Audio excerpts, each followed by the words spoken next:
जय हिंद दोस्तों, मैं विकास भारद्वाज एक बार फिर आप सभी का मेरे इस वीडियो में स्वागत करता हूं। आरपीएफ रूल 72 सब इंस्पेक्टर का एग्जाम समाप्त हो चुका है और उसके क्वेश्चंस पर हम यहां पर डिस्कस करेंगे। अभी तक क्वेश्चन कहीं से भी मिला नहीं है और ना ही विभाग ने उस क्वेश्चन को कहीं पर भी पब्लिश किया है। तो आपके आंसर की जब रिलीज होंगे तो उसके बाद हम इस पर और बेहतरीन डिस्कशन करेंगे। लेकिन अभी आपके द्वारा जो फीडबैक आया है उस फीडबैक के अनुसार हम यहाँ पर डिस्कस करेंगे कि क्या कुछ पेपर में आया, कैसा आया, क्यों पूछा गया और क्या गलती हुई सबसे। इन दो चार मुख्य बिंदुओं पर चर्चा करेंगे। ध्यान से सुनिएगा, यह वीडियो आपके लिए आने वाले आगे एग्जाम के लिए एक सीख की तरह काम करेगा। बिना किसी वजह, बिना किसी उद्देश्य के मैं कोई भी बात नहीं बोलता हूं, इसलिए वीडियो अंत तक जरूर देखिएगा और आप जो भी ये 5-7 मिनट समय निवेश करेंगे ये आपके अगले एग्जाम में बहुत ही लाभदायक होने वाले हैं। चाहे वो रूल 70 वाले अपियर होने वाले हैं या फिर रूल 72 सब इंस्पेक्टर का एग्जाम में अपियर होने वाले हैं या रूल 72 एएसआई में होने वाले हैं। किसी भी एग्जाम में आप जो रूल 70-72 का एग्जाम दे रहे हैं तो आपके लिए ये 5 मिनट काफी लाभदायक होने वाला। तो आते हैं सबसे पहले बिंदु पर कि क्वेश्चंस कैसे पूछे गए। तो सभी से जो कुछ लोग हमको बताए फोन करके आपके मैसेजेस से, और उस हिसाब से मुझे ऐसा लगा कि क्वेश्चन जो है वो इजी टू मॉडरेट वे में था, हार्ड लेवल में गया ही नहीं, इजी टू मॉडरेट लेवल में था। अब इजी टू मॉडरेट होते ही क्या होता है, दूसरा बिंदु ध्यान रखिएगा। जैसे ही आप क्वेश्चन पेपर खोलते हैं और एग्जामिनेशन हॉल में आपको इजी टू मॉडरेट लगता है सवाल, तो जैसे ही इजी टू मॉडरेट लगता है आपका माइंड जो है वो केयरलेस हो जाता है। आप सवालों को उतने ध्यान से, उतनी परिपक्वता से, उतनी मैच्योरिटी के साथ नहीं पढ़ते हैं क्योंकि आपको लगता है ये सवाल तो इजी है, हम टैकल कर लेंगे, आपके माइंड को लगता है। और जब ये ऐसा क्वेश्चन पेपर आता है, जब वो इजी टू मॉडरेट होता है, तो इसमें गलतियां, मिस्टेक्स, माइनस मार्किंग की संभावना 90% हो जाती है। क्यों, मैं ऐसा क्यों बोल रहा हूं, क्योंकि एक डेटा है कि अगर क्वेश्चन पेपर हार्ड आता है तो आपके दिमाग को एक मैसेज चला जाता है कि क्वेश्चन पेपर हार्ड है, और क्वेश्चन पेपर हार्ड है जैसे ही दिमाग में जाता है तो आप बहुत सारे क्वेश्चन को अटेम्प्ट ही नहीं करते, और जब क्वेश्चन को अटेम्प्ट ही नहीं करेंगे तो आपकी गलती की संभावना कम हो जाती है।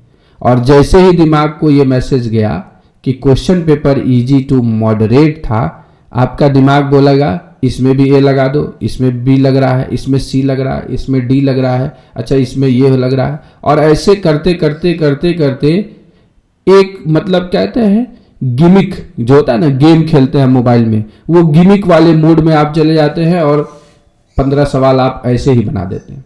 और जो 15 आप ऐसे बना देते हैं उस 15 में से आप जो है 10 से 12 गलत कर जाते हैं, जो कि आपके सही वाले नंबर को भी क्या करेगा, लेकर के चला जाएगा। तो ये गलती सबसे हुई है, घबराने की कोई बात नहीं है। बहुत सारे लोग रिग्रेट कर रहे हैं घर पहुंच करके, आपको रिग्रेट करने की कोई आवश्यकता नहीं है। इस बार सीटें भी कम थी, लेकिन इस प्रकार की गलती सबसे हुई है, सिर्फ आपसे ही नहीं हुई है।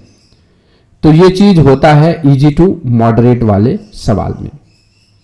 अब आते हैं कि आखिर ऐसे सवालों को टैकल क्यों किया जाए। जो दूसरी गलती आप लोगों ने की कि ऐसे भी ये एग्जाम एक साल बाद हो रहा था, 2024 में होना था, 25 में हो रहा है, तो इतने समय अंतराल में कंटिन्यू रहना बहुत मुश्किल है। ये आपका नहीं, मेरी भी प्रॉब्लम है।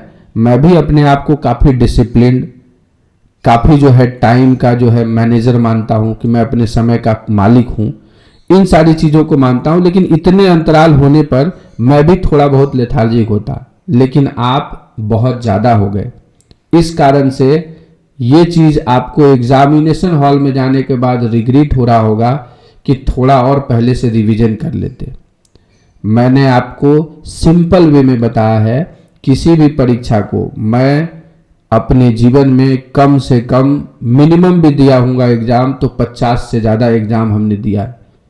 और ये सबसे एक ही रिजल्ट मैंने सीखा है कि revision is the key of success. मेरे पास आपके व्हाट्सएप आते हैं, सर कुछ नया माल दे दो, कुछ नया मटेरियल दे दो, कुछ ये दे दो। फिर मैं बैठ के सोचता हूं कि क्या इनको दूं, और सोचने के बाद फिर मैं यही सोचता हूं कि बेकार का गार्बेज नहीं दूंगा। क्यों? मुझे पता है कि हमने जो आपको पढ़ा रखा है, यूट्यूब पे जो पुराने वीडियोस हैं, जो भी हमने डाल रखे हैं, जो मैराथन वीडियो पढ़ा रखा है, सवाल घूम फिर करके जितने भी प्रोफेशनल नॉलेज के सवाल हैं सब वहीं से आए हैं। राजभाषा के सवाल उसी वीडियोस से ऐसे ही आप आसानी से हल कर लें। तो इसलिए आप रिवीजन पर ज़्यादा फोकस करिए। बहुत सारे लोग हमसे अभी 4, 5, 7 दिनों से, विगत 7-8 दिनों से मैं इसलिए परेशान हूं कि सब लोग बोल रहे हैं सर कुछ पीडीएफ दे दीजिए जो पढ़ के मैं कोई भगवान थोड़े लगा हूं या मैं एग्जाम नहीं करा रहा हूं। मैंने आपको सिलेबस पढ़ा दिया है और उसी सिलेबस से ही सवाल आएगा, ये मैं गारंटी देता हूं। क्योंकि एग्जाम का सिलेबस इसीलिए निकाला जाता है और इसीलिए बताया जाता है कि आपको ये पढ़ना है। तो आप उन चीज़ों पर फोकस करिए और अगला जिसका भी अंतिम चांस है अब सब इंस्पेक्टर का, मैं उनसे रिक्वेस्ट भी करूंगा, एडवाइस भी दूंगा और ऑर्डर भी दूंगा, तीनों चीज दूंगा। और ये कहूंगा कि आप एक शेड्यूल बना ले कि हमको रोज आधा घंटा ही पढ़ना है, 30 मिनट अ डे।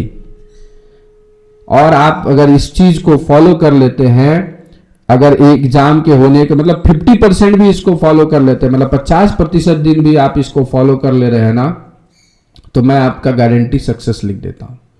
तो रिवीजन आप लोग नहीं किए और एग्जाम हॉल से निकलने के बाद आपको रिग्रेट हुआ, ये एक गलती है। चौथा चीज क्या है? आपको प्रैक्टिस। आप प्रैक्टिस नहीं कर रहे हैं। सिर्फ पढ़ने से सिलेक्शन नहीं होता है। मेरा भी यूपीएससी सिलेक्शन नहीं होने का रीजन हुआ कि मेरे पास आज भी पूरे सिलेबस याद है। मुझे आज भी मुझे यूपीएससी का पूरा सिलेबस पूछ ले, हर एक पार्ट को पूछ ले, आज भी मैं पढ़ता हूं और आज भी मुझे याद है। लेकिन मेरा सिलेक्शन नहीं होने का रीजन था कि मैंने पढ़ा बहुत, गढ़ा नहीं, रिवीजन नहीं कर पाया। मैं इतना पढ़ लिया कि एग्जाम से पहले जो है मुझे वो रिवीजन भी एक पहाड़ जैसा लगने लगा। तो वो काम आप ना करें। कम पढ़े, अच्छा पढ़े और बार बार पढ़े। इस एग्जाम का, सब एग्जाम का अपना एक लिमिटेशन होता है, एक दायरा होता है। तो इन चीज़ों को ध्यान में रखते हुए ही आप काम करिए। तो मैं ये फिर कहूँगा कि कम पढ़िए, अपने नोट्स को बार बार पढ़िए। आपका नोट्स ही आपका साथी है, वही आपका सिलेक्शन करवाएगा। अब अगली बात जो मैं बता रहा हूं, ये सिर्फ सब इंस्पेक्टर रूल 72 के लिए ही लागू होता है। वो क्या है? और एएसआई रूल 72 में भी आप थोड़ा सा इसको लागू कर सकते हैं कि मैथ और रीजनिंग आपको दरोगा बनाएगा। सब इंस्पेक्टर जो एसआईपीएफ की जो एग्जाम होना है अगला रूल 72 का, मैथ और रीजनिंग आपको दरोगा बनाएगा। अगर मैथ रीजनिंग के कुछ 2, 3, 4 सवाल आप बना लेते हैं तो एएसआई में आपकी रैंकिंग ऊपर हो जाएगी। सिलेक्शन आप बिना इसके भी कर सकते हैं, लेकिन अगर आप मैथ और रीजनिंग वहां पर एएसआई 72 में बनाते हैं तो वो आपकी रैंकिंग को तुरंत इन्हांस कर देगा। जैसे मान लीजिए आप पीडीएफ में लास्ट नंबर पर थे और आपने 2 रीजनिंग बना दिया तो आप जो है बीच में आ जाएंगे। अगर आपने 5 रीजनिंग और 5 मैथ बना दिए तो आप टॉप 10 में आ जाएंगे। और अगर आपने 6, 7, 8 रीजनिंग और मैथ बना दिए तो आप नंबर 1 पे आ जाएंगे। तो रूल 72 एएसआई में क्या है? मैथ और रीजनिंग अगर आप बनाते हैं तो वो आपकी रैंकिंग को सुधार करेगा, आप अपने उस रैंक को सुधार करेंगे। लेकिन सब इंस्पेक्टर जो एग्जाम होगा रूल 72 का, अगर उसमें आप मैथ रीजनिंग नहीं बनाते हैं या उसमें बनाते हैं तो ये आपको वो तभी सिलेक्शन कराएगा। तो ये 4-5 पॉइंट जो हमने आपको बताया, इसको आप ध्यान रखिएगा। कट ऑफ के बारे में आपके बहुत सारे कमेंट्स आएंगे इसमें, तो उसको जब तक अभी तक पेपर नहीं आ जाता है तब तक मैं कट ऑफ के बारे में नहीं बताऊंगा आपको। और उस पर बातें करना भी जो है वो एक तरह से तुक्का मारना जैसा होगा, तो मैं तुक्का नहीं मारूंगा और ये बोलूंगा कि क्वेश्चन आसान थे और थोड़े से मॉडरेट लेवल के थे, तो थोड़ा सा आपको ध्यान देना था। मैथ और रीजनिंग में थोड़ा सा गेम किया गया था, आपके ऑप्शंस को थोड़े से मॉड्यूलेट किए गए थे ताकि कोई आसान सवाल भी आपके लिए वहाँ पर एग्जामिनेशन हॉल में क्या होता है, सेंस ऑफ ह्यूमर, आपका प्रेजेंस ऑफ माइंड, ये सारी चीज़ें भी चेक होती है। आप जानते हुए सवालों को भी वहाँ पर आप कुछ ऐसा समझ लेगा आपका दिमाग और आंसर चेंज हो जाएगा, बाद में पता चलेगा अरे यार ये तो गलत हो गया। तो ये सारी चीज़ें होती है। लेकिन फिर मैं कहूँगा कि जितने लोग अभी एग्जाम दे के निकले हैं, कोई भी होपलेस ना हो। जब तक पीडीएफ नहीं निकलता है, रिजल्ट नहीं निकलता है, तब तक आपका सिलेक्शन हो रहा है, यही मान के चलना है। क्योंकि जो गलती आप करके आए हैं वही गलती बाकी सारे लोग भी करके आए हैं और आपसे भी ज़्यादा करके आए हैं, आपसे कम नहीं करके आए। तो इन चीज़ों के साथ मैं यहीं पर अब इस वीडियो को समाप्त करूंगा। आशा करते हैं कि इस डिस्कशन से आपने कुछ न कुछ लर्निंग ली होगी और आने वाले एग्जाम के लिए अपने आप को तैयार कर पाएंगे।